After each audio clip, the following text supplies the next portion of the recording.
Okay, good afternoon, everybody.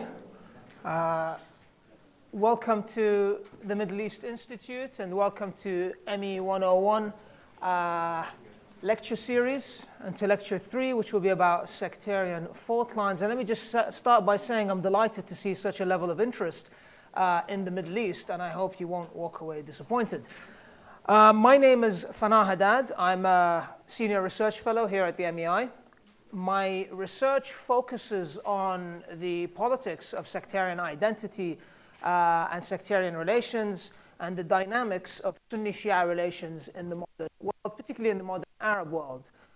Most of my research is on Iraq, but of course, in such a subject, you can't really focus on any one country. Now, I'm old enough to remember when this subject, sectarian fault lines, was not particularly relevant. If this was 15, 20 years ago and we were in Singapore discussing the Middle East, I think the last thing that would come up would probably be sectarian identity. Back then, sectarian identities were not particularly salient. Sectarianism as a concept was not politically relevant. And sectarian fault lines did not signify a major conflict, nor were they perceived to be drivers of instability. But that was back then, and quite a lot has changed over the last 15 years. And I'd say in that time, what has emerged is you have this undefined sectarianism, and particularly as it relates to Sunnis and Shias. And this has become the filter of choice through which much of the Middle East is viewed by outsiders and also by some insiders as well. So much so that it has become an all-purpose explainer. Whatever the issue, and particularly if conflict is involved, an undefined sectarianism is ready to hand to simplify things for us. We've seen this in how Iraq is framed and perceived. We've seen it in how Syria is framed and perceived, and how Yemen is framed and perceived, and so forth. So the Middle East, therefore, is often viewed as being made up of these sectarian fault lines. And as I said, the fault lines are assumed to be between Sunni Muslims and Shia Muslims, as if there are no other sects in the Middle East. Now, emerging from that assumption, you get a further assumption, namely that at least one of the Middle East's defining characteristics is sectarianism, again, completely undefined. And my hope is that in today's presentation, I might help you challenge these all too common assumptions. Now, if you examine, or if you think about the coverage of the Middle East, and particularly how the concept of sectarianism is framed and deployed in the popular media and elsewhere, you might notice a zero-sum game at play. Sectarianism is either all-important or it's completely irrelevant. It's either the defining characteristic of the Middle East, or it's a myth fabricated by evil imperialists and other nefarious political actors. And this is what I would call the dance between minimalists and maximalists. And I'd say that taken together, these two extremes dominate the public debate on sectarian identity and on sectarianism. So, on the one hand, the maximalists, you've got a maximalist approach that inflates the relevance of an undefined sectarianism to the extent that it subsumes almost anything related to the Middle East. On the other hand, this simplistic approach has been accompanied by its inverse twin, namely a no less simplistic backlash in the other direction. So instead of inflating the relevance of sectarianism, it reduces it to the point of irrelevance. And when examples of sect-coded violence or sect-coded conflict emerge, proponents of this minimalist view will blame outsiders, they'll blame nefarious political leaders, they'll blame fiendish conspiracies. Really, they'll do anything other than accept that there is one of many societal divides that is along sectarian lines, and like any identity, in certain circumstances, sectarian identity can gain political relevance. So I'll give you some examples of this in action. So here, so this is examples. These are all screenshots of news websites. This is examples of the maximalist approach. There you've got Thomas Friedman, for example, telling us how the war in Yemen is the main issue of the war in Yemen is the 7th century struggle over who is the rightful heir to the Prophet Muhammad, Shiites or Sunnis, which is, you've got ancient hatreds, you've got the idea basically that what is going on in the Middle East today can be traced back 1,400 years to the dawn of Islam.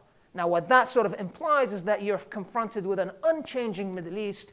It all revolves around sectarian identity and there's no helping these people. It's particularly worrying that this line of logic is deployed by none other than Barack Obama there on the top left.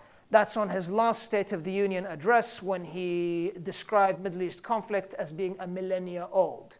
The problem when someone like Obama says that is that it absolves everybody of any responsibility. If it's a millennia old, well, what can I do about it? So this is the examples of the maximalist approach. Let's take the minimalist. As I said, no less simplistic, no less reductionist. It's all a myth, sectarian myth, the fabrication of Bahrain's Shiite-Sunni divide. It's all basically false consciousness or some sort of illusion. It's like basically the Truman Show or the Matrix or something like that. So, taken together, these two positions, if you were to take this at sort of face value, then these two positions would suggest that Sunnis and Shias are either perpetually at each other's throats or forever in each other's embrace. They either love each other or they hate each other. And in this way, the concept of sectarianism comes to operate somewhat like a light switch. It's either on or it's off. It's either sectarianism or it isn't. To state the obvious, this is a very unhelpful approach. Now, in my opinion, sectarian fault lines are very similar to any other societal cleavage, be it racial, tribal, ethnic, what have you. So here in Singapore, far away from the Middle East, it's very tempting today in 2017 to think that sectarianism is something relating to Sunni Muslims and Shia Muslims and to the hatreds between them, and that this hatred is as old as Islam itself. This would be completely false. Firstly, whom the word sectarianism refers to often depends on the context. It's not just Muslims, it's not just Sunnis, it's not just Shias. So for example, if we were in Egypt and we're talking about sectarianism, the first thing that comes to mind would be Christians and Muslims rather than Sunnis and Shias. In Israel, the word sectarianism would conjure up the various Jewish groups, Ashkenazi, Sephardic, what have you. During the Lebanese Civil War, 1975 to 1990, sectarianism was understood to refer primarily to Christian-Muslim relations rather than Sunni-Shia relations. So the context matters.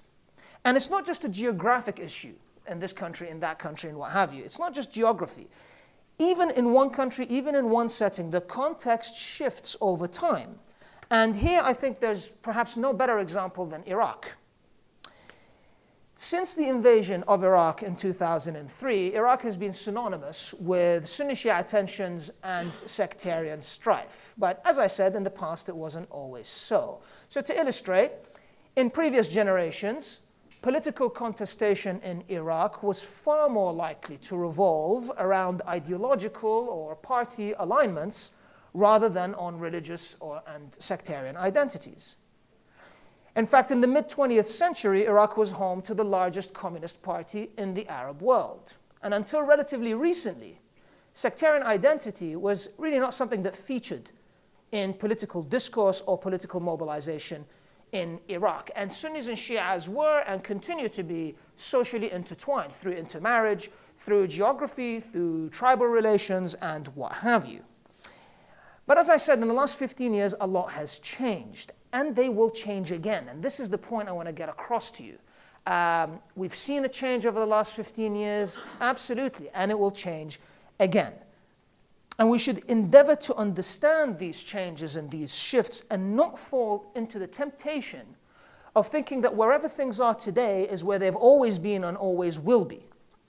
Basically, we can't anchor our understanding of sectarian identities in any particular era, whether it's a good one or a bad one, because to do so would be to follow the logic of these chaps, of minimalists and maximalists. So the maximalists will focus on the sectarian violence of recent years and conclude that sectarian identity is all important, always has been, always will be. Whereas the minimalists will focus on for example, the mid-20th century and conclude that sectarian identity is irrelevant, always has been, always will be. It's just simply too, simplistic. And I think our job has to be to try to go beyond these simplifications and beyond the zero-sum way of thinking, and instead we need to understand how the political relevance of various identities shifts over time. So if we're looking at Sunni Muslims and Shia Muslims, which is what sectarianism means these days, unfortunately, I would start with this. The all-important but very basic sort of starting point. Firstly, nothing can be said about all Sunnis or all Shias. Sunni, Shia, Catholic, Protestant, these are immense categories, and they'll be cross-cut by any number of identities and any number of variables: class, region, nationality, educational attainment, what have you. So we have to be extremely careful before saying anything about such huge collectives. I mean, think about it. What can we say a Brazilian Catholic and an Irish Catholic have in common? Or to give you an example from Europe, in Europe, people commonly talk about Asians. Well, which Asians are we talking about? I mean, what does South Asia and Southeast Asia and East Asia, these differentiations get ignored under these vast categories? So again, be very careful when using these categories. Secondly, identity is ambiguous. The meaning, the relevance, and I'd add even the content of identity changes across time. I mean, I'm sure it meant something completely different to be Singaporean 50 years ago than it does today. And sectarian identity is no different in that regard. Now, let's take what many people think is a clear-cut case.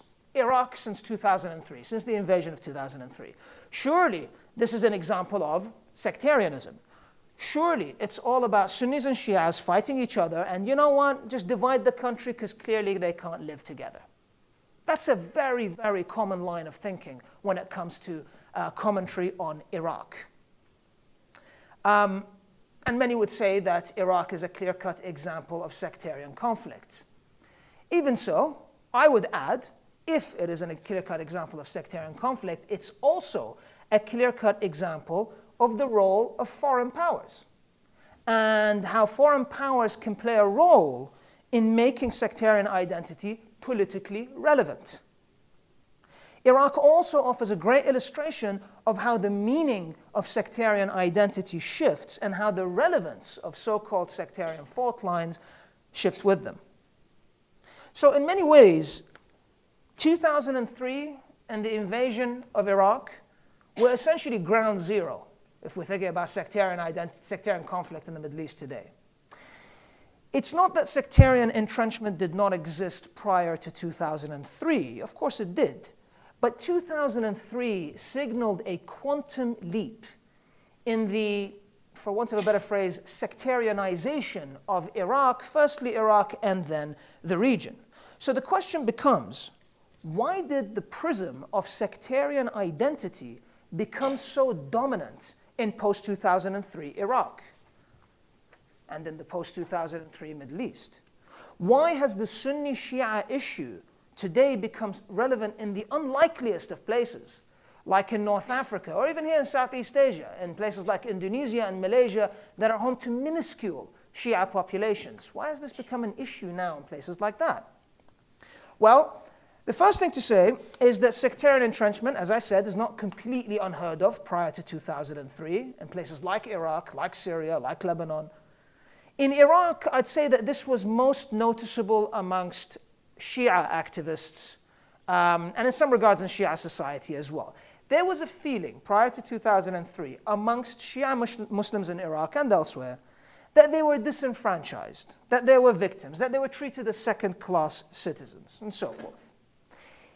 It is precisely that feeling that led to the emergence across the course of the 20th century It led to the emergence of Shia parties, Shia political movements, Shia causes.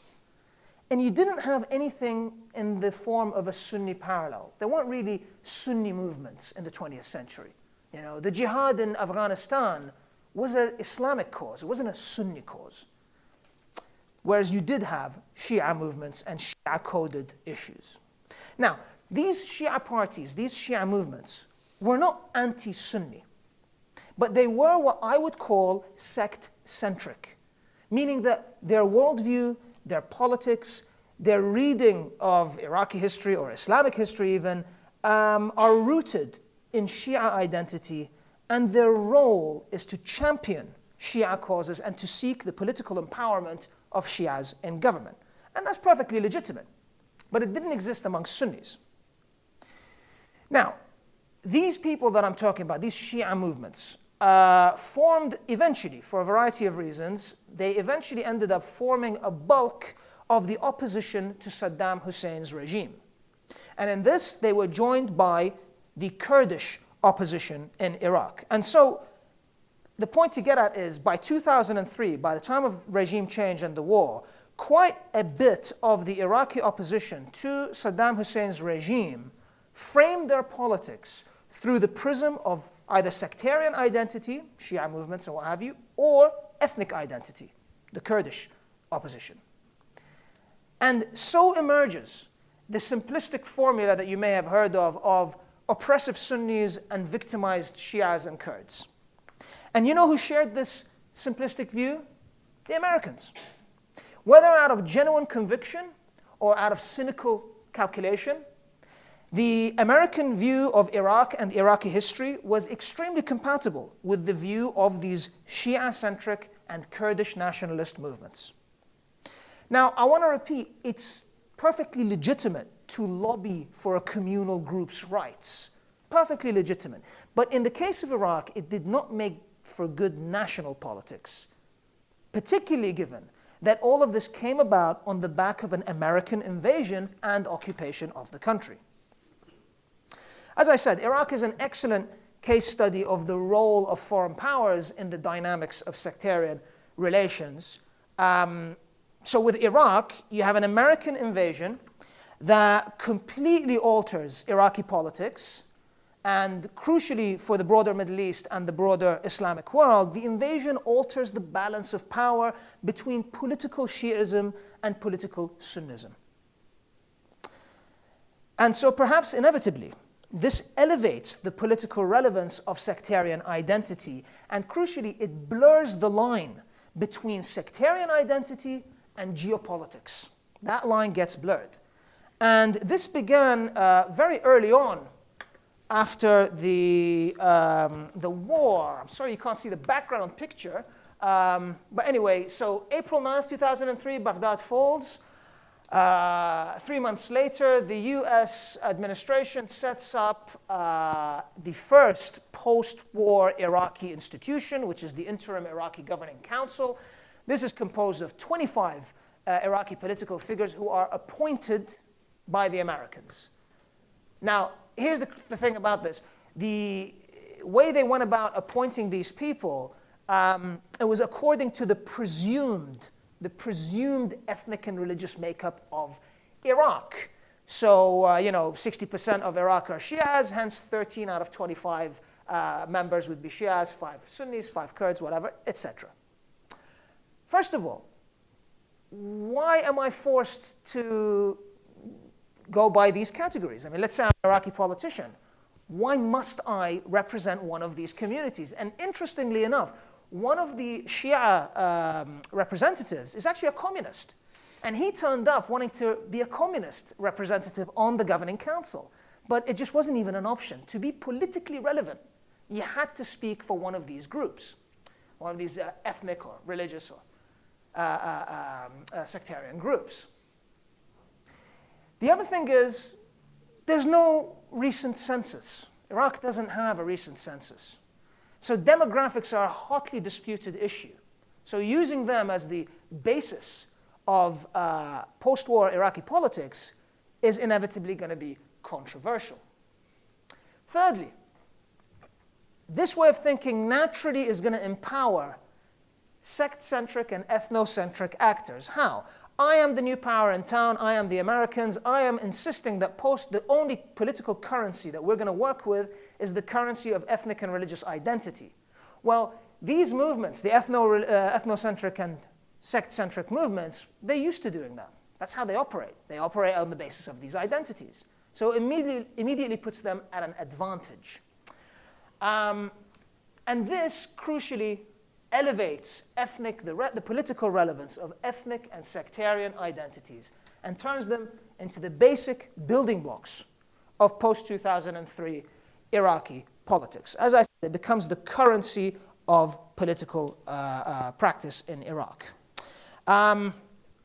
This left Sunnis at a natural disadvantage. As I said, prior to 2003, they didn't really have a sense of themselves as Sunnis. So they lacked the organizations that can play this role. They lacked the leaders that could play these roles. They were basically started with a handicap. The other thing to keep in mind, and again, try to link all of this in your heads, try to link it to why these identities have suddenly become so relevant over the last 15 years. These developments also raised geopolitical and geostrategic concerns in the region because the people that were empowered through this, a lot of them were perceived to be, rightly and wrongly, to be pro-Iran or aligned with Iran. And I'll come back to the Iranian issue later. But it raised fears of an Iranian ascendancy in Iraq and in the region. Now, with regards to the region, sectarian relations beyond Iraq, the impact of all this reverberated across the Middle East. And I'd say that this spread in two ways. Firstly, from above, in the form of the geopolitical concerns that various states in the region had, but also, I think, it spread from below. And this was, I think, facilitated by the emergence of new media and social networking, which coincided almost perfectly with the emergence of the new Iraq.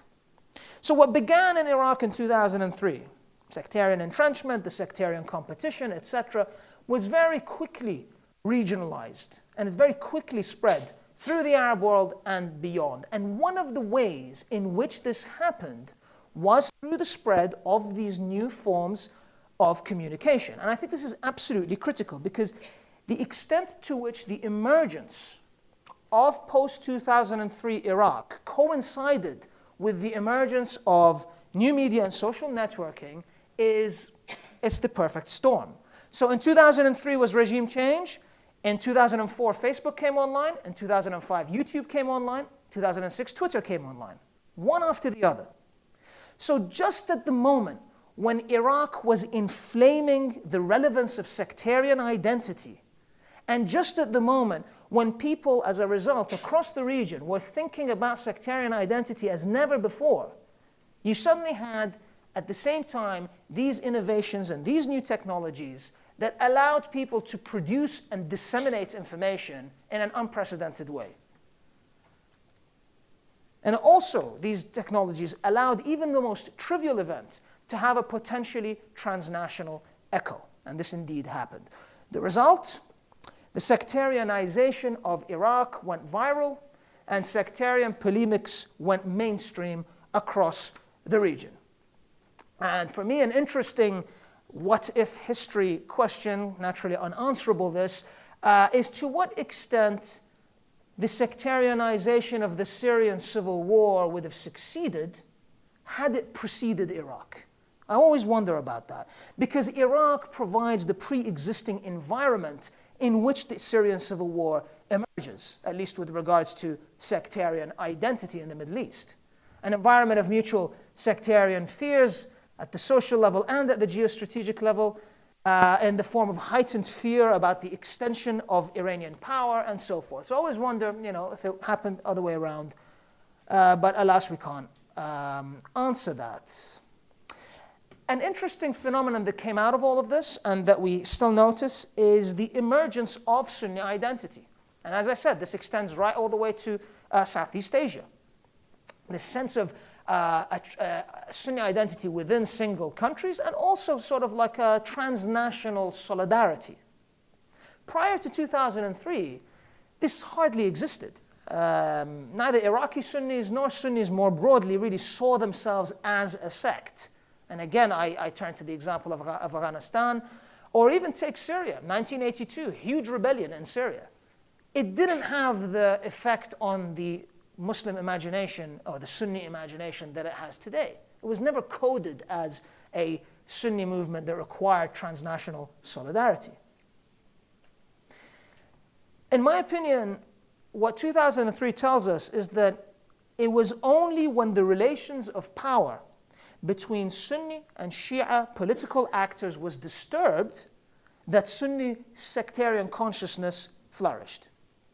In Iraq, the new emergent order after 2003 forced Sunnis to invent a Sunni identity.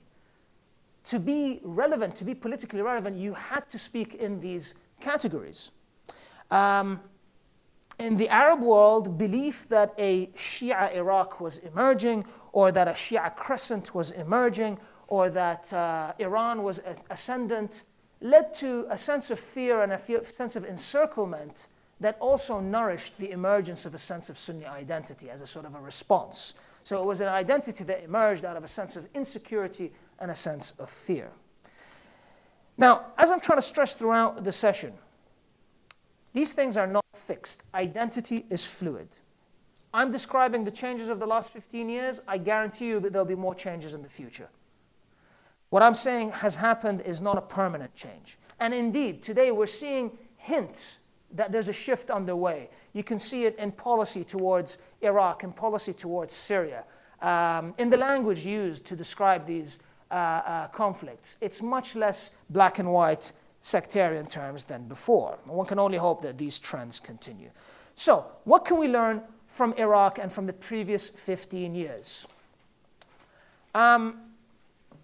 Again, I will stress the issue of context. Even if we're focusing on sectarian animosity, specifically sectarian competition, and specifically Iraq, even that has shifted. So rather than just saying post-2003 Iraq is sectarian conflict, a better picture would be this. Several phases of sectarian identity, the way sectarian identity is imagined, the way sectarian relations are negotiated differs wildly from one phase to the other.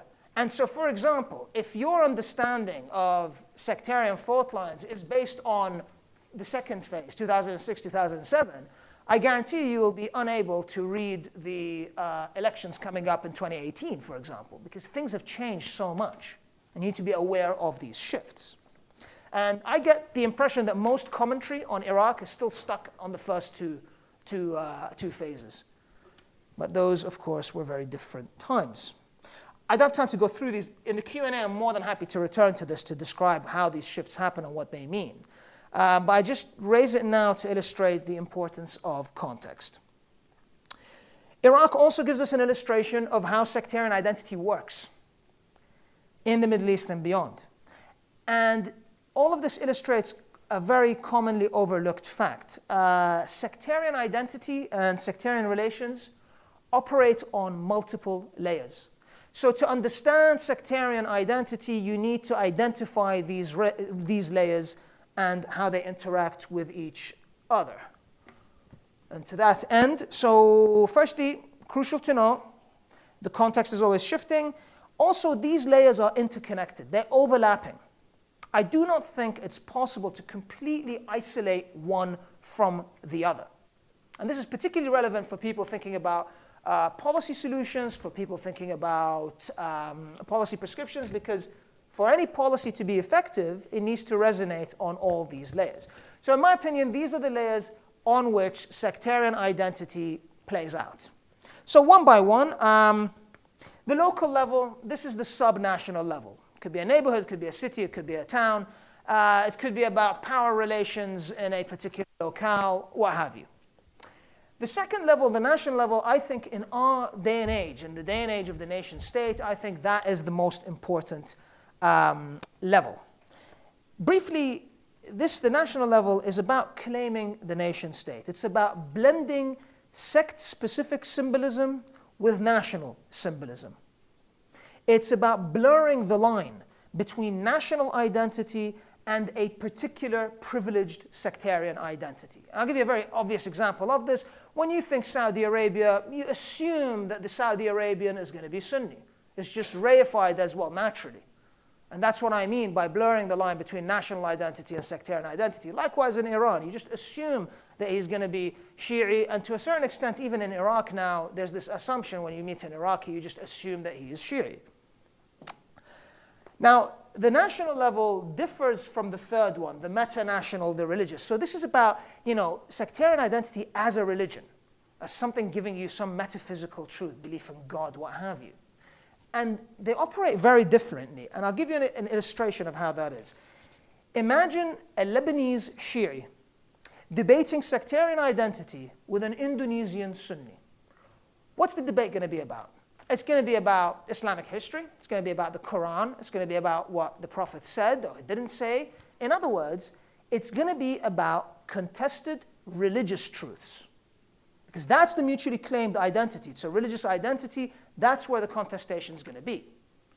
Now, imagine a Lebanese Shi'i is debating sectarian identity with a Lebanese Sunni, if they're both Lebanese. What's the debate going to be about?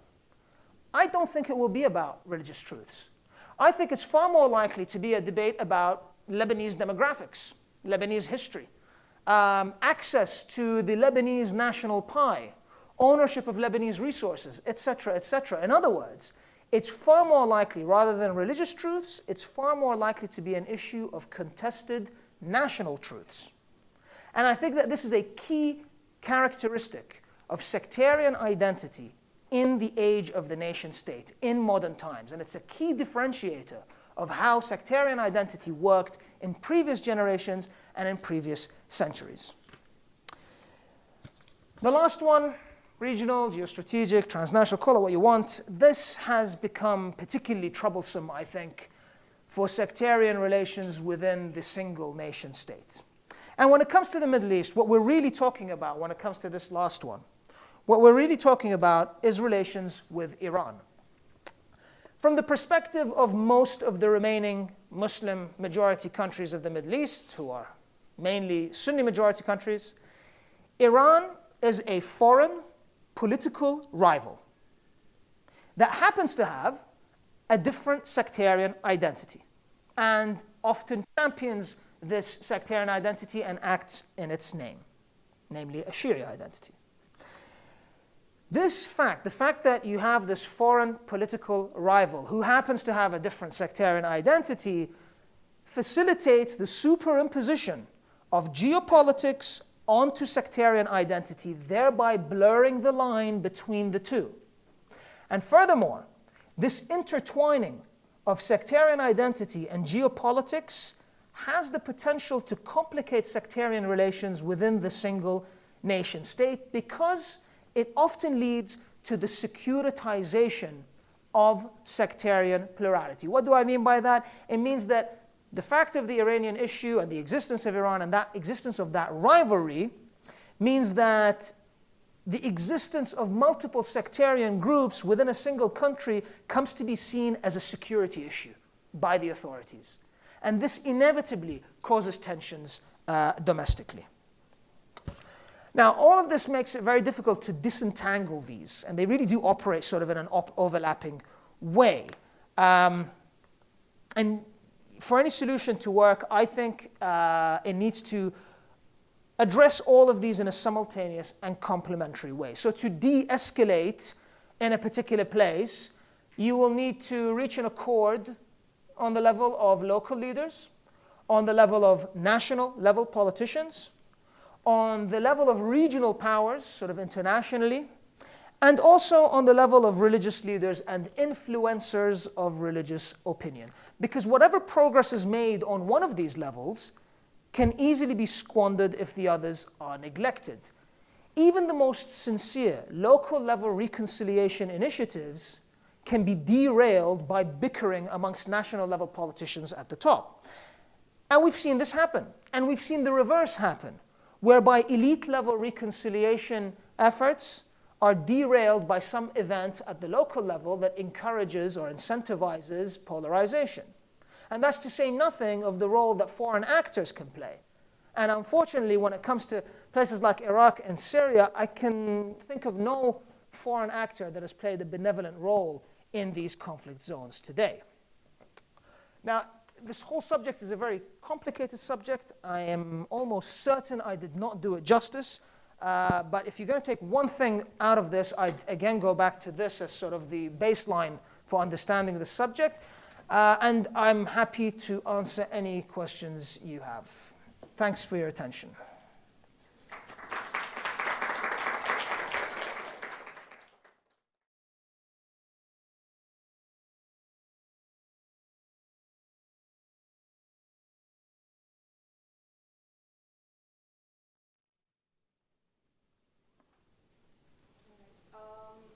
I would like to ask regarding the U.S. design consociationalism in Iraq. Can that be the sole explanator? Can that explain the conflict or the emphasis on the sectarian identity in Iraq? And I actually have a second question. Right. Sorry. What do you think the recent Kurdish referendum impacts the sectarian fault lines in Iraq? Thank you.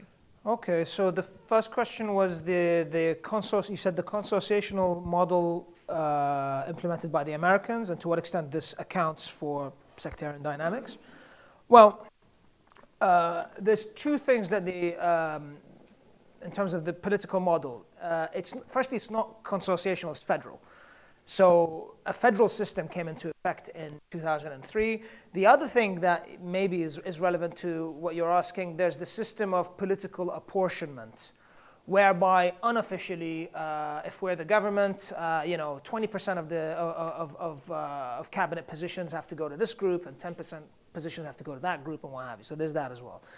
I think, as I said, as I tried to say in the presentation, the fact that the Americans elevated these identities to such centrality in political discourse and political practice meant that personal interest, political interest, and sectarian identity became intertwined, right? So naturally, this raises the relevance of it. So if you talk to older Iraqis, they will insist that this is all nonsense because in our day, back when we were young, sectarian identity was neither here nor there. We didn't even know each other's sectarian identity. Okay, true enough. Things have changed, and one of the reasons they have changed, to answer your question, is that politics, quite forcefully, quite nakedly, I'd say, politics has come to be filtered through the prism of these identities. And I'd like to stress that this isn't solely an American invention. There were roots for this pre-2003. So I'd say there was nothing inevitable about this, even with the invasion. It didn't have to go this route, but that route was always a likely option because there were pre-2003 reasons for this. With regards to the referendum, so the referendum, this is about the Kurdish population in northern Iraq. The Kurds are a separate ethnic group. They have their own language. They have their own national consciousness, national project, really. And their dream is a state of their own, a Kurdistan. And this is what this referendum was about. It's non-binding, so it was more of an opinion poll than an actual referendum. How it impacts on sectarian identity in Iraq, well, this raises an interesting issue. I think this often happens, that people look at the Kurdish issue and try to make generalizations about the sectarian issue. The two are very different. So for example, something we've heard time and time again ad nauseum is, let's divide Iraq. Okay, if we're talking about the Kurds, there's sort of a debate to be had there because they want a state of their own. But you can't then generalize that national consciousness onto the rest of Iraq. The rest of Iraq the competition is not about breaking up or about separating. It's about dividing the resources of the state, dividing political power within the hierarchy of political power within Iraq. So the referendum, bring it back to your question, the referendum, I'm not so sure how that impacts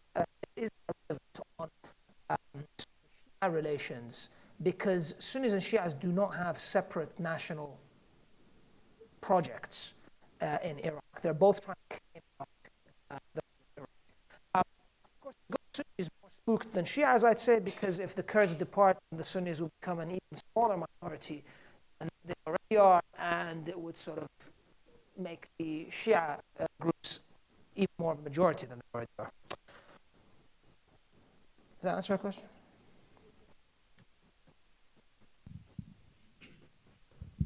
Yeah, thanks for the talk. It's this contrast to last week, where there's a mention that the geopolitical in Saudi Arabia and Shiite Iran is along ancient lines. Nice to have more of a moderate view, I guess. Now, in that regard, I have, my history. Given that the divide, so to speak, happened before the Prophet's death, and it started politically, and there were like Shiite civilizations, if I'm not wrong, like the Fatimid, and then you had the Sunnis. So was there any such divisions along sectarian lines in that period? First question. Second question would be during decolonization, when you had the political Islamic movements, was there any sort of that divide too within the larger political Islamic movements? In decolonization? Yes, during that period. Well, in the national liberation Yes, movement? that period. And the final question is about the impact of the 1979 Iranian Revolution. I mean, I don't know about the rest of the region, but in Singapore at least, there was significant, there was a change where you had more Malay Muslims, for example, becoming Shiite. Even though Singapore had like a 100-year history of non-Malay Muslims being Shiite and being very active in the community. So I'm wondering, did the 1979 revolution, was there anything along sectarian along that line? Because, it changed from a monarchy to a theocracy, and the other power, so to speak, Saudis were always monarchic. And I'm wondering if there's any, yeah, thank you. Okay, thank you. Tough questions. So your first one's about pre-modern, sectarian identity in pre-modern times. The first thing to say is, of course it existed. They always existed. These identities did exist. But again, context, things shift. What are basically the things I'm banging on about for the last hour. So to apply it to answering your question, pre-nation state, pre-20th century, let's say, these identities, I'd say the boundaries were much less solidified. There was much more fluidity between these groups. And this also is mirrored in other parts of the world with other identity groups. Even take national identity in Europe, for example. Before the advent of the nation state, there was very fuzzy boundaries. And part of the job of the nation state, Singapore, by the way, is a great example of this. When the nation state is born, part of the job of the nation state is to exert a degree of homogenization, right? So I'm going to set up a school system, all the citizens go to the same school, there needs to be that homogenization going on. It also extends to sort of what defines the national identity. This didn't exist prior to the nation state. However, that's not to say that these identities didn't exist. That's not to say that there weren't periods of tensions. So for example, in medieval Baghdad, there were Sunnis, there were Shias there. For the most part, they could tolerate each other and live together, fine. There were periods of strife though. You'd hear about periods of violence between sort of the Shia neighborhood and the Sunni neighborhood. It wasn't constant. So the point is, even back then, it's about context. And things shift for various reasons. We had a former colleague of ours who was conducting research about the fall of Baghdad to the Mongol Empire in 1258, wasn't it not? And how that influenced Sunni-Shia relations back then. And it's a very similar story to what we see in 2003. So that's that. On colonization, again, thanks for asking that question, because it really highlights sort of what I'm trying to get at. In the 20th century, sectarian identity was, for the most part, really irrelevant, particularly in the former half, in the first half of the 20th century, where the dominant paradigm was anti-colonialism, right? And for the most part, in the Arab world, this took the form of Arab nationalism. And Arab nationalism was fairly secular movement. It was more informed by European, left-leaning European, and sometimes right-leaning, I suppose, European ideas rather than Islamic ideas. And so sectarian identity really wasn't as much of an issue as it is today. I mean, it's unrecognizably so today. But again, that's not to say that it didn't exist or that people were completely oblivious to it, but it was not politically relevant. Third question, 79. 79 is crucial in terms of if you're trying to map out the various shifts, this was a major one. It was a huge shift. And your question was, to what extent was it a sectarian event? Well, interestingly, the Iranians, Khomeini himself, was adamant that his was a pan-Islamic movement. This was the idea, that this revolution is going to be a beacon for the Islamic world, which the subtext being, we're the leaders, follow us, right? But it wasn't in Shi'i terms, even though it was a Shi'i movement.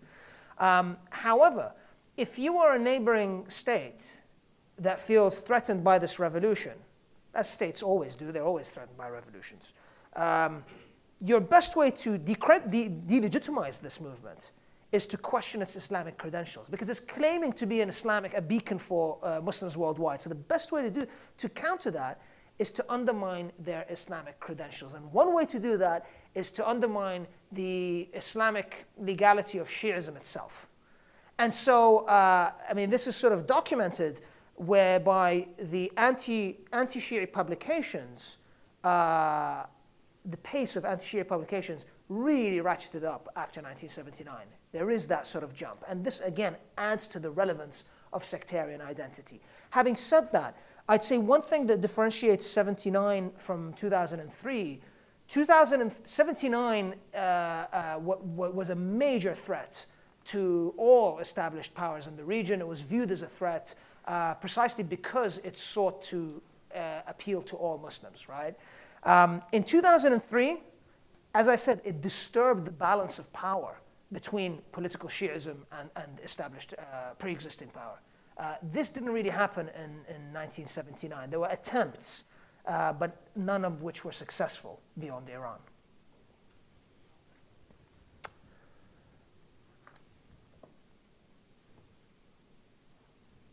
Any other questions or comments or clarifications needed? Sure. I don't know whether it's intentional, but you didn't mention Daesh or ISIS in their role of increasing sectarianism in the Middle East. So I don't know. It would be good if you can. Sure. So ISIS, aka Islamic State, aka Daesh, aka God knows what they're going to call themselves next. ISIS is certainly a product of the post-2003 environment, obviously. It did not emerge just in 2014 out of thin air. I think its first physical manifestation was in 2003 as Jama'at al-Tawheed wa Jihad, which then became Al-Qaeda in Iraq, which then became Islamic State in Iraq, which then became ISIS, which then became Islamic State. So there is that genealogy, and God knows, as I said, what they're going to morph into next. The thing about them is, right from the beginning, right from their first incarnation in 2003, they were explicitly and adamantly sectarian in their outlook. I mean, this was a central tenet in a way that Al-Qaeda before was not. Al-Qaeda was not a friend of Shias, but it wasn't their priority to ignite a Sunni-Shia war. They did not frame Shias as the biggest danger to the Muslim world. Come 2003, as a result of 2003 and the war, and as a result of sort of this business as well, this didn't help, all of this, the discourse that came out from the early incarnation of ISIS is that Shias are the main danger to the Muslim world, they are the enemy within, and we must basically fight them. This has become a trend, I suppose, since, and it has survived till this day. It reached its apogee with ISIS, or the Islamic State, in 2014. So I'm not sure, to bring it back to your question, this certainly made matters worse, but Is ISIS what's making matters worse, or is ISIS just a symptom of what is making matters worse? I mean, I see it more as a product of the post-2003 environment that inflamed these sentiments, that allowed for this kind of mobilization to take place. And again, why didn't it happen prior to that? You'd hear about massacres, sectarian massacres in Pakistan and in Afghanistan pre-2003, but nothing on the scale of what we've seen in the last 15 years, and nothing in the Middle East generally. I mean, this was a fairly new phenomenon in 2003. Again, I'm old enough to remember that I remember in the 90s, in the Arab world, Muslims pointing at places like Pakistan and saying, God, in Pakistan, they're mad. Sunnis and Shias killing each other. I mean, these people are barbarians. And they could never conceive of this happening in their part of the world. And lo and behold, look at what happened after 2003. I'm not sure whether that answers your question, Huda, but yeah, like I said, I think it's more of a symptom of what has happened after 2003 rather than a cause. We had a question here, yeah. My question is more about discourse towards the entire issue. I think you talked a bit about Barack Obama saying that this is an issue that's historical. But then again, if he didn't frame it this way, if he actually pinpointed to a particular group and blamed them, I mean, that could be problematized as well. So in that sense, discourse by nature is simplifying reality. And in that, so my question is, what kind of discourse should actually be adopted if we want to, move towards reconciliation over sectarian fault lines? Do you think we should not talk about it at all, or should we do it like the way you do and make everything complex? But if you're a political leader, that's not realistic. Your message is never going to come across. Forget political leader. I think most human beings would be bored to death by this, by complicating this subject. Not everyone's as interested in it as I am. I do recognize that. So okay, it's a good question. One thing I always say, I've always said this, that being obsessed with the vocabulary is as bad as being allergic to the vocabulary. So let me just take that point right there, right up front, that I'm in no way suggesting that we sort of shy away from discussing this, because then you end up with this nonsense, right? And I do think this is nonsense.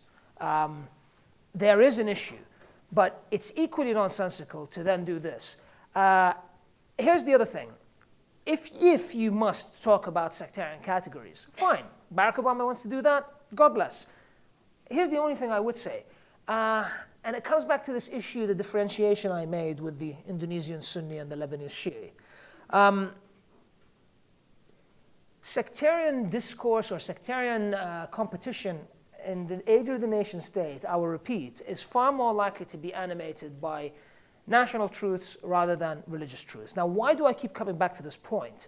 Because regardless of his intentions, perhaps he had the best of intentions, but that line of thinking is very common in the West, and it has the subtext of the Middle East or Arabs or Muslims being backward, that they're still bickering over a 1,400-year religious debate. This is the point. This is why I keep bringing this up, because what they're bickering about is not a 1,400-year-old religious debate. If you look at sectarian polemics, yes, there's a religious component to it. But very often, particularly when it's within a single nation state, it's far more to do with political power. It's far more to do with power relations within a single nation state rather than about religious orthodoxy. So the Lebanese had a 15-year on-off civil war that was called the sectarian civil war. Mainly, the main fault line would have been Christians and Muslims, but there were others as well, other groups fighting in the civil war. It was never, not for a single day, was it about enforcing religious orthodoxy. It wasn't, your beliefs that bugged me. I'm not killing you because of your beliefs. I'm killing you because of the division of political power and the dynamics of fear and encirclement and what have you. So this is the problem with using sectarian categories in this way, as sort of ancient hatreds. Because again, it sort of absorbs all of us of any responsibility. You can't do anything about it. It's ancient hatreds, right? So that's the problem. If you want to use it, I'm absolutely all for that. Just use it correctly. That's the point I'd come to. And again, I'd say being obsessed with the vocabulary is as bad as being allergic to it as well.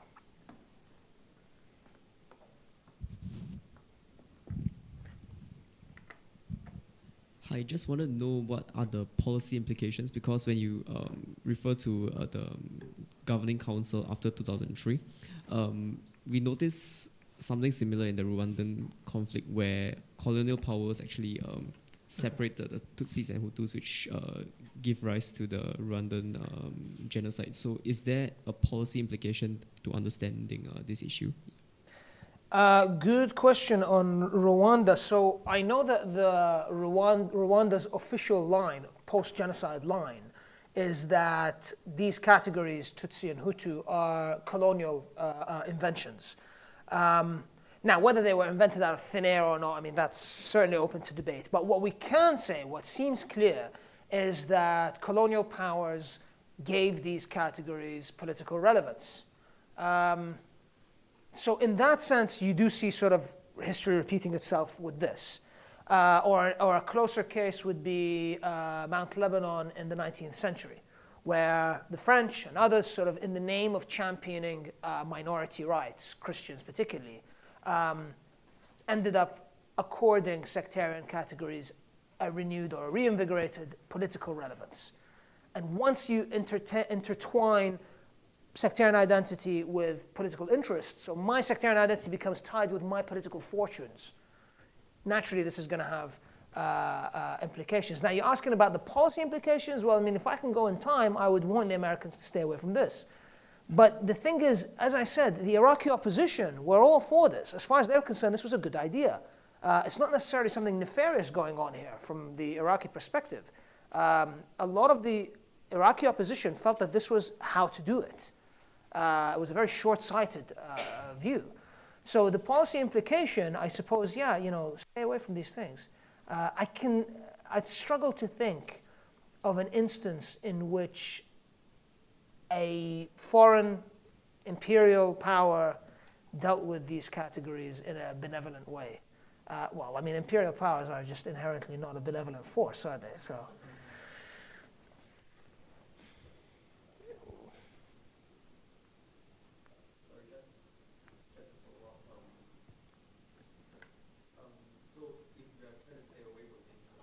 Kind of division, what is the alternative? Because as a foreign power colonizing an area, we need some kind of system. So what's the alternative to this? The ideal alternative is you don't colonize the place. But I mean, if you must colonize, I mean, I suppose this is the slippery slope. I mean, all joking aside, this is the slippery slope of the colonial encounter. It's difficult to envisage a different way from a colonial perspective, because you've got ignorance at work. I come in here, I don't know what animates this society in front of me, so I'm going to divide them into blue hair and yellow hair and blonde-eyed and what, you know, etc. Sort of the most visible ascriptive lines. There's also the issue of, so that's ignorance at play, but there's also cynicism as well. Divide and rule. It has worked time and time again. So even if societal grievances or sectarian cleavages, sectarian grievances, even if they exist prior to the colonial encounter, the colonial encounter has a habit of inflaming that and giving it sort of a renewed life. I mean, it's a very difficult question. How do you deal with a country by bypassing this? Then I have to ask myself, does the colonial power have an interest in bypassing this? I don't know. I'm not sure that they do, to be honest. In your slide, I think two from this, about the various phases in Iraq. Sure. Yep, this one. You said that the first two were spoken about way more than the others. Is there a reason why? It could be. I mean, I've thought about this quite a lot. It could be as simple as people lost interest after 2007. And so they're still anchored in that sort of era. And so you see it time and time again with commentary, like, for example, in today's the war against Islamic State. And you certainly, I mean, sectarian identity is certainly a factor, but it's not operating in the same way that it did back then. It just isn't. So I think there's an element of sort of Iraq fatigue post-2007. A lot of the interest that existed in those first 4 years sort of tapered off. and so people's sort of imagination of Iraq or knowledge of Iraq or conception of Iraq is still sort of a bit too wedded in those first two phases. And Iraq sort of, things changed so quickly in Iraq. And in my experience, Western observers, well, really anyway, I mean, part of my job is to struggle to catch up, to keep up with the changes in Iraq itself. And so I go every year, and it surprises me how out of date I am by the time the next trip comes along, when I turn up in Iraq again. Things change so quickly. So talking about Iraq from the perspective of '07, which, blimey, was 10 years ago, a lot has changed. It's a useless perspective for judging what's going on today.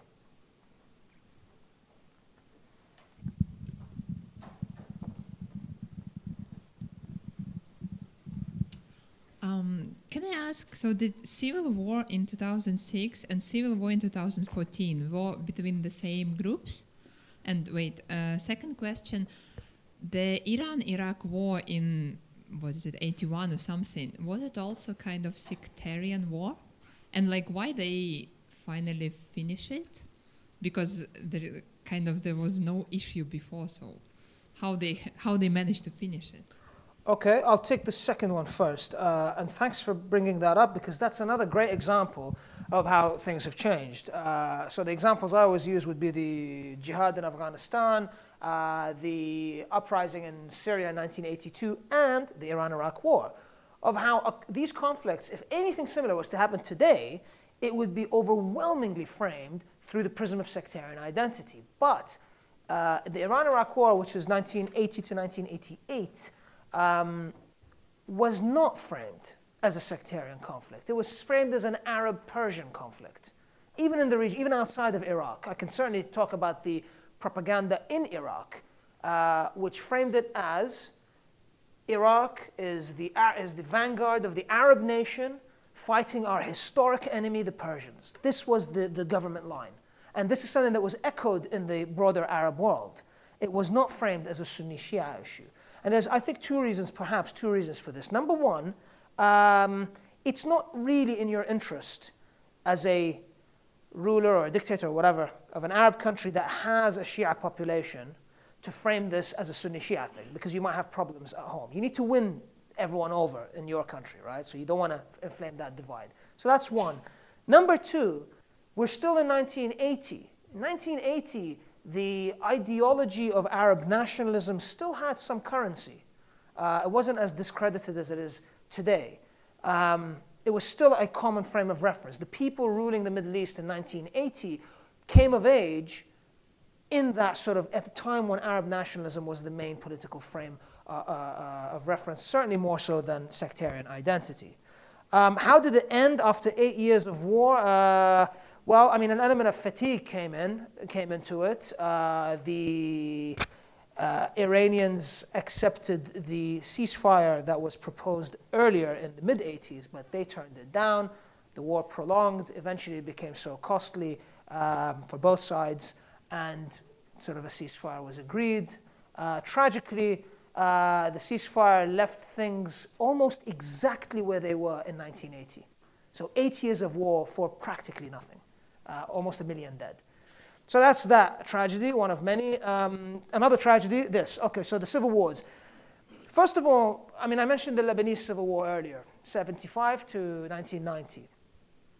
That was also in phases. It's very common for civil wars to go through phases. Things calm down, then it fires up again. So perhaps, I mean, it's maybe too early to say, but perhaps we could view this as part of one continuum, right? Is it the same groups? In a way, yes. It's certainly the same issues. The issue is the post-2003 political project.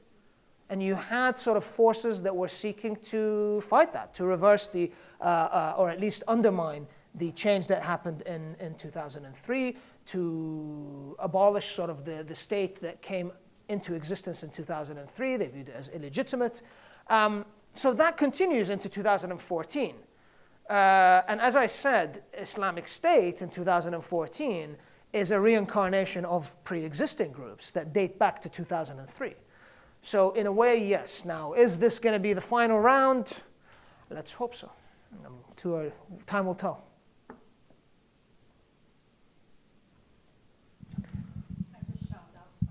It's for the recording, I believe. That's why you need the microphones. I'm just wondering about Yemen. So how, in the uprising of Houthi, and then led to a civil war, how would you use the word like you say they are sectarian or they are civil war in this sequence? I always say that I have a better chance of understanding the moons of Saturn than I do of understanding the dynamics of Yemen. It's extremely complicated. But one thing that I do know is that the idea that this is part of a broader Sunni-Shia war, certainly the absurd idea by Thomas Friedman that this goes back 1,400 years, that died, is off the mark. The Houthi was allied with Saudi Arabia at one point. Ali Abdullah Saleh, who's the previous president of Yemen, who's the Houthis' main ally in this civil war right now, was Saudi Arabia's man of choice in Yemen for decades. So the idea that this is part of some grand Sunni Shia struggle just doesn't add up. In Yemen, you've got tribal fissures, you've got regional fissures, long-standing. I mean, this isn't the first civil war they have. You've got North Yemen, South Yemen, you've got that fissure. And there is the broader geostrategic concept, facet as well. So it's certainly not just that's what I mean about simplification there. There's Thomas Friedman, the underlined red one. It's sort of surrendering to the pressure of complexity. Rather than trying to figure out, you say, oh, okay, Sunni Shia. It's always the path of least resistance, that one. I was going to say something else about that. I'm not sure whether you got do they all have reading packs? You do. One of the articles in that is about vocabulary specifically. It's called Sectarianism and its Discontents. It's one of my articles, and that's specifically about vocabulary. That might be helpful in terms of when do we call something sectarian, when don't we? Because it's an inherently problematic phrase, and a phrase I try to use. Sectarianism I don't use at all, but sectarian, there's a debate to be had there. So maybe that article could be of use. A question more related to our region here. I mean, just a brief look. In the past 5 to 7 years, there's been more sectarianization within the Muslim community in Southeast Asia than prior.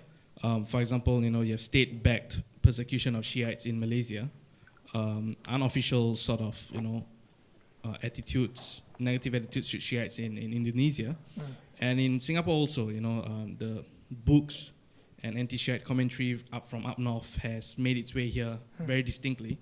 And you have that conversation within the Muslim community here. As recently as I think just a couple of months back, we had someone who wanted to fight against the Shiites, a Singaporean Muslim who wanted to fight against the Shiites for Daesh in Syria. So I'm wondering, to what extent do you think geopolitical developments within Middle East has fueled this sectarianization here, or is it more of an independent thing where you have that framework and domestic politics found that as a convenient mechanism to mobilize? A good question. I first have to say that I'm not an expert of Southeast Asian dynamics. It's something, in fact, when I first moved to Southeast Asia, I was very surprised because soon after I moved, there was that conference in Malaysia, I believe it was, sort of announcing or urging an anti-Shia jihad. I was absolutely astonished that this has any sort of currency here, given the tiny Shia populations that you have here. To what extent, I mean, as best as I can tell, it's a bit of both. That what's happening in the Middle East certainly has an echo beyond, and it's also, don't forget, it's happening at a time of social media, it's easier for these regions to connect with each other. It's easier for something that happens in region A to have an echo in region B, thanks to YouTube, thanks to all the rest of it. Whereas previously, things could have happened without anyone noticing. But there are also sort of internal dynamics, as I understand it. So it's a bit of both. And these conferences that happened, it wasn't a coincidence that they happened during elections. As best as I can recall, the main reason was to do with local domestic electoral politics, if I recall correctly. So my best answer to that would be that it is a bit of both. Yeah. Hi, I was just interested to know your views on the media. So, I mean, we know that the American media is used to, play up a certain narrative and to, play up sectarianism wherever it's favorable to American interests. Do you find that, I mean, it's such a powerful tool. I'm wondering if you find that in the Middle Eastern world, this is used as much as well. And then more specifically, what do you think of the reporting coming out of Al Jazeera? Do you think there is some kind of slant? And then TRT, which is sort of coming up in Turkey as well. Well, the media, in a way, I mean, let's talk about media in the Middle East. I'm sort of wary of viewing the media as this force that's above us and that's sort of controlling how. I mean, there is a sort of an interplay between society and media media does reflect society to a certain extent. So I view it as it's this old sort of, is it coming from above or from below? I'd say it's both, and one feeds off the other. I, as your political leader, can only sort of manipulate you to the extent that I hit the notes that resonate with you, right? So, yes, the media will inflame something, but it's not out of thin air. They're playing on something that's there. They're playing on anxieties that exist. I'm not sure whether they can create the anxiety out of thin air. They can certainly inflame an anxiety that exists. So Al Jazeera, for example, here firstly I'll say Al Jazeera English and Al Jazeera Arabic are completely different beasts. Al Jazeera English is a fairly, I mean, it's a respectable, I think, operation. I certainly follow their output. Absolutely. Al Jazeera Arabic, I find, is sheer poison. It makes Fox News seem quite reasonable, to be honest with you. And particularly when it comes, if we're talking about the sectarian issue, I mean, some of the stuff they've come up with has been downright outrageous in their coverage of Iraq and their coverage of Syria. There isn't even a pretense to, impartiality. We can link that back to your question about the effect of the media. I mean, I think Al Jazeera has played a big part in inflaming these tensions in the region. Al Jazeera is very widely followed, or at least it was. And I think absolutely there's an echo. And I think it's a great example of sort of existing anxieties, existing tensions, existing stereotypes and prejudices being then blown out of all proportion by an instrument as powerful as transnational media. So absolutely. Have I missed anything in your question? Just TRT in Turkey as well. TRT in Turkey. Well, I don't follow it as closely as I follow Al Jazeera. But from what little I have seen of TRT, they don't seem to be as egregious as Al Jazeera Arabic.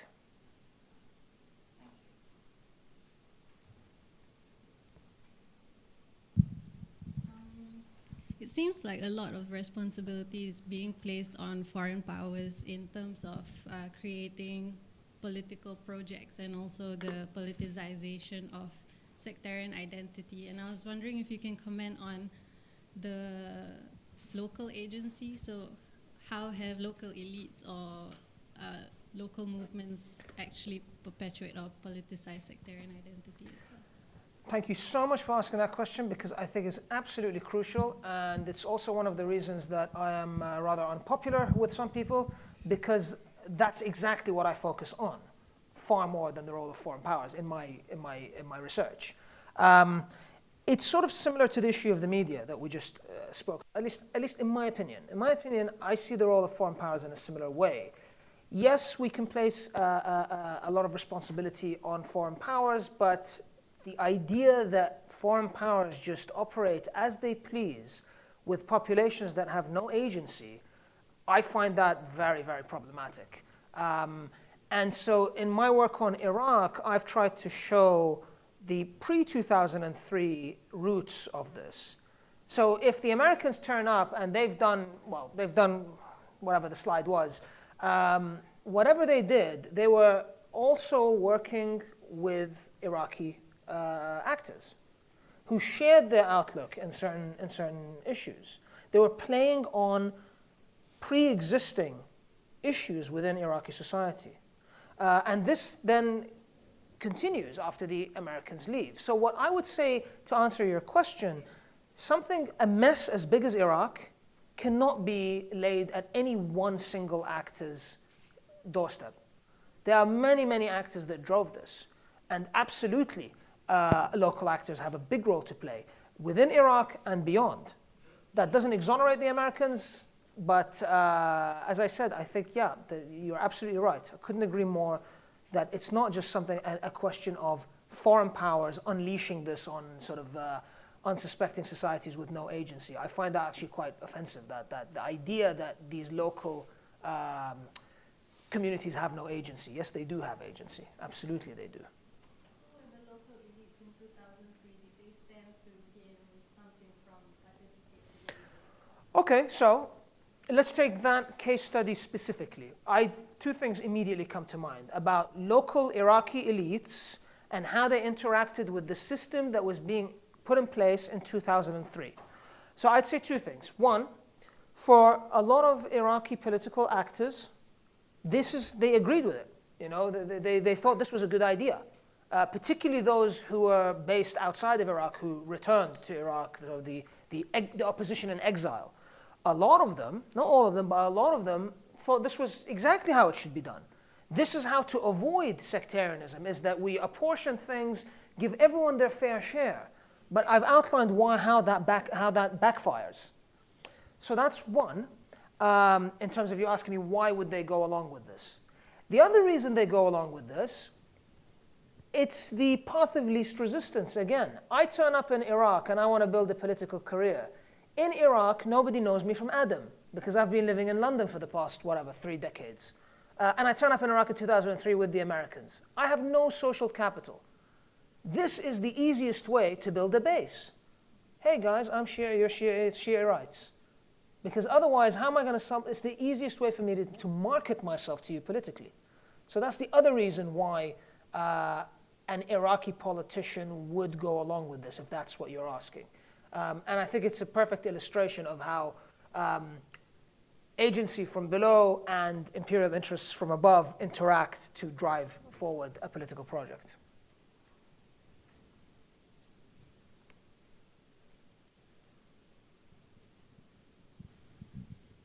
Any other questions, comments, clarifications? Sorry, is this still the political demographics of Iraq now? Whatever 60%. So yeah. Again, it's not. There is no official. We don't know. You ask most Iraqis have sort of to them they've got a version that they believe in and they think it's gospel. They're all sort of guesstimates. We don't have a recent census in Iraq, and I don't think we will. And you can say the same thing about Bahrain. You can say the same thing about Lebanon, etc., etc., etc. Because if you have a census, you're going to have winners and losers. And do you really want to open that Pandora's box? There's an argument for it, as in let's have a census so at least we have clarity. At least then we can say, here's the census, here's how we divide things. But is everyone going to accept the results of the census, given the lack of political trust? That could lead to conflict. So it's always this tricky issue. And as I said, it comes up time and time again, not just in Iraq. Bahrain's another great example, where you do have a major Sunni Shia issue. A census would sort of clarify a lot, which is precisely why you're not going to have a census. The ambiguity, there's utility in ambiguity.